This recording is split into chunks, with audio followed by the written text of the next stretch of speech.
भन्छु आज मनका कुरा सुन्छौ भने तिमी जुनी जुनी सम्म मेरा हुन्छौ भने तिमी भन्छु आज मनका कुरा सुन्छौ भने तिमी जुनी जुनी सम्म मेरा हुन्छौ भने तिमी जिन्दगीको कुनै मोडमा रोनु पर्यो भने आफ्नै सम्झी परेरी हुन्छौ भने तिमी ओ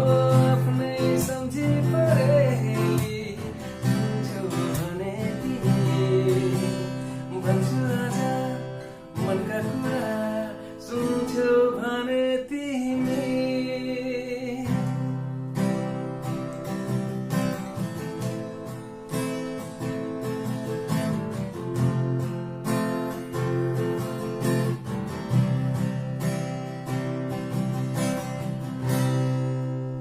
तिमी साथमा भए हाँस्न सजिलो हुन्छ मलाई भविष्य सम्झिएर बाँच्न सजिलो हुन्छ मलाई तिमी साथमा भए हाँस्न सजिलो हुन्छ मलाई भविष्य सम्झिएर बाँच्न सजिलो हुन्छ मलाई मेरो खुसी सबै नै तिमीलाई दिन्छु मेरो हुन्छौ भने तिमी ती हातले यी परेरी छुन्छौ भने तिमी ओ आफ्नै सम्झी परेरी छुन्छौ भने तिमी भन्छु आज मनका कुरा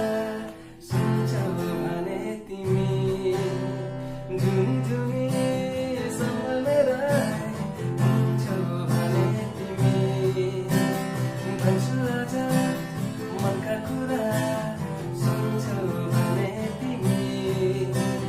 जुनी जुनी सम्म मेरा हुन्छौ भने तिमी thank you so much please मन परेमा लाइक कमेन्ट सेयर अनि सब्सक्राइब गर्नु होला मिस्टर अमित कुमार लिम्बू गायक तथा सङ्गीतकार उहाँको पनि आफ्नै च्यानल छ मिस्टर अमित कुमार लिम्बू त्यसलाई पनि सब्सक्राइब गरिदिनु होला र मेरो च्यानललाई पनि सब्सक्राइब गरी यहाँहरूको माया आशीर्वाद दिनु होला thank you so much everyone